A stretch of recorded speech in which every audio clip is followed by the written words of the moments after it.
Salut, alors on se retrouve encore une fois dehors, voilà, cette semaine. Pour la dernière semaine, j'ai décidé de faire mes vidéos dehors dans un cadre un peu bucolique. Voilà, parce que c'est chez ma copine en fait. Voilà, pour ne rien vous cacher. Hop là, voilà, on voit un petit peu la maison. Alors, qu'est-ce que je voulais vous dire dans cette vidéo? Du coup, j'ai commencé à parler un petit peu de ma vie. Oui, ouais, mon avis sur le spectacle La Reine des Neiges. Voilà, bon, donc c'est ça que je voulais vous donner. Donc le spectacle, le fameux spectacle Chantons la Reine des Neiges. Donc je vous ai mis les principaux moments dans la vidéo, dans une vidéo la semaine dernière.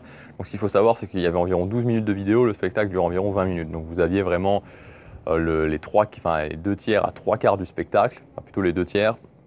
J'ai laissé la chanson Libérée délivrée à la fin en entier. Alors concrètement, mon avis c'est que c'est plutôt, voilà, plutôt moyen, plutôt passable. Alors c'est sympa, il y a une belle prestation des danseurs, mais finalement, moi le truc qui personnellement m'a déçu dans ce spectacle, c'est vraiment que, bon, voilà, on arrive, enfin, si vous voulez, avant d'aller le voir, je me doutais que ça allait pas être un truc extraordinaire, dans le sens où quand vous faites un spectacle de 20 minutes, quand vous faites 12 jusqu'à 12 représentations par jour, donc 6 en français, 6 en anglais pendant l'été, vous pouvez pas, enfin, je veux dire, à moins d'avoir à chaque fois, voilà, vous pouvez pas faire quelque chose non plus de très recherché, 20 minutes en 20 minutes et en faisant 12 représentations par jour, c'est juste, enfin, c'est juste pas possible, quoi. Et donc en fait, donc, dans ce spectacle, il y a 4 ou 5 scènes différentes, donc il y a les principales chansons de la Reine des Neiges. Et moi, voilà, moi, ce qui m'a surpris en fait le plus, c'est que en fait, on voit quasiment pas les personnages, enfin les acteurs qui interprètent les personnages de la Reine des Neiges. Donc c'est-à-dire que ce soit Elsa, Anna, Olaf, même, on ne les voit pas énormément.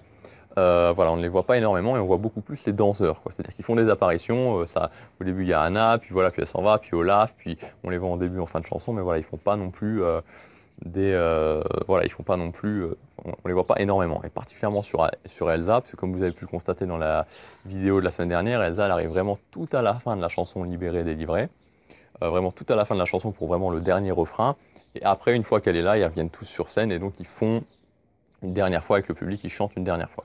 Maintenant, il y a des grands écrans, donc comme aussi vous avez vu, le principe même du spectacle, c'est vraiment une sorte de karaoké géant interactif avec les danseurs, et voilà. Mais concrètement, voilà, en allant voir pour moi, si vous voulez, voilà, ce spectacle est sympa, ça fait passer un bon moment, mais c'est pas quelque chose qui, à lui seul, justifie le fait d'aller vraiment à Disneyland Paris. Concrètement, vraiment pas. Voilà, honnêtement, quand par exemple on parle de Disney Dreams, voilà, Disney Dreams, je vous dis honnêtement, si vous avez jamais vu Disney Dreams, oui, ça justifie totalement le fait d'aller passer un séjour à Disneyland Paris, rien que pour voir Disney Dreams, parce que c'est extraordinaire. Non, si on parle de ce spectacle-là, oui, c'est un petit plus, oui, ça fait passer un bon moment, mais non, ça ne justifie pas le fait d'aller juste pour un séjour à Disneyland Paris. Donc voilà concrètement mon avis. Pour moi, ça reste, vous passez un bon moment, mais il ne faut pas s'attendre à quelque chose de vraiment extraordinaire. Donc pour ceux qui n'ont pas vu la vidéo, vous pouvez la consulter. Elle est dans les vidéos, les dernières vidéos, je l'ai mise en ligne il y a quelques jours. Voilà, donc en plus, a priori, ce spectacle reviendra pendant la saison de Noël aussi, donc ça laisse à penser que voilà, pendant la saison de Noël, ça va être aussi dédié de nouveau à la Reine des Neiges, comme l'année dernière. Donc voilà, donc bon, je vais pas mettre de notes spécialement, mais bon, voilà, c'est un spectacle qui vaut 5 aussi, comme les hot dogs, 5 ou 6 sur 10, c'est sympathique, mais c'est pas... Voilà, c'est un bon moment, c'est une belle initiative de Disney, franchement, ça fait passer pour les enfants un bon moment, mais comme vous voyez, j'étais avec mes deux petites nièces, et elles m'ont pas redemandé spécialement de retourner le voir, etc. C'était pas, voilà, ça leur a plu, c'était sympa, c'était un bon moment, mais c'était pas extraordinaire. Bon, écoutez, c'est ce que je voulais vous dire pour cette vidéo. Donc, si vous avez aimé, vous pouvez cliquer sur j'aime et vous abonner. Et surtout, voilà, si vous aimez mon travail, si vous faites mon travail, si vous aimez la passion que je partage pour Disneyland Paris, la façon dont je fais ces vidéos, vous pouvez, voilà, partager justement ces vidéos, partager ces vidéos sur votre compte YouTube. C'est le meilleur cadeau que vous puissiez me faire. Voilà, on se retrouve demain pour la prochaine vidéo. Salut!